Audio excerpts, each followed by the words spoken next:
بسم اللہ الرحمن الرحیم۔ السلام علیکم۔ اچھی موت کی نشانی۔ رسول اللہ صلی اللہ علیہ وآلہ وسلم نے فرمایا کہ موت کا ایک دمانہ افسوس کے لائق ہے کہ مرنے والا نہ کچھ کہہ سکے اور نہ کر سکے۔ آپ صلی اللہ علیہ وآلہ وسلم کے زمانے میں کوئی آدمی بیٹھا ہوا ایک دم مر گیا تو کسی نے کہا کہ اچھی موت مرا ہے، نہ کوئی بیماری دیکھی اور نہ کچھ جان نکلنے کی تکلیف ہوئی۔ حضور صلی اللہ علیہ وآلہ وسلم کو جب اس کا یہ کہنا معلوم ہوا تو آپ سلام نے اس آدمی سے فرمایا کہ تیرے پاس کیا ثبوت ہے کہ اچانک ایک دم مرنے سے اس کو تکلیف نہیں ہوئی؟ اگر اللہ تعالیٰ اس کو اس حالت میں موت دیتا کہ وہ بیماری کی تکلیف اٹھاتا تو اس کے سب گناہ معاف ہو جاتے۔ حضرت محمد مصطفیٰ صلی اللہ علیہ وآلہ وسلم نے فرمایا، اے علی علیہ السلام، اگر کوئی بندہ نوح علیہ السلام کی عمر کے برابر اللہ کی عبادت کرے اور احد پہاڑ کے برابر سونا اللہ کی راہ میں خرچ کرے اور پیدل 100 حج کرے، صفا و مروہ کے درمیان مظلومیت کے عالم میں مر جائے، مگر اے علی علیہ السلام، اگر تیری محبت اس کے دل میں نہیں تو وہ جنت تو کیا جنت کی خوشبو بھی نہیں سونگھ پائے گا۔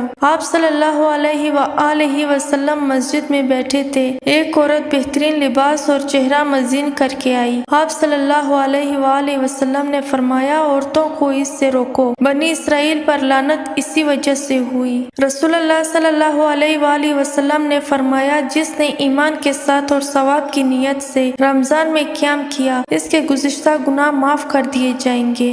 گانے سننے کا عذاب۔ شہنشاہ مدینہ صلی اللہ علیہ وآلہ وسلم نے ارشاد فرمایا، جو گانے والی کے پاس بیٹھے کان لگا کر دھیان سے اس سے سنے تو اللہ بروز قیامت اس کے کانوں میں سیسا اونڈیلے گا۔ سن لو مسلمانوں، نبی صلی اللہ علیہ وآلہ وسلم کا فرمان، تم میں سے کوئی اس وقت تک مومن نہیں ہو سکتا جب تک میں اس کی نظر میں اپنی اولاد سے اور تمام انسانوں سے زیادہ محبوب نہ ہوں۔ اللہ کے رسول صلی اللہ علیہ وآلہ وسلم نے فرمایا، جب شیطان کو جنت سے نکالا جا رہا تھا تو اس نے اللہ سے کہا، میں تیرے بندے کو اس وقت تک گمراہ کرتا رہوں گا جب تک ان کے جسم میں روح رہے گی۔ اس پر اللہ تعالیٰ نے فرمایا، میں اپنے بندوں کو اس وقت تک بخشتا رہوں گا جب تک وہ مجھ سے استغفار کرتے رہیں گے۔ حضرت جابر رضی اللہ تعالیٰ عنہ سے مروی ہے کہ آپ صلی اللہ علیہ وآلہ وسلم نے فرمایا، جس کو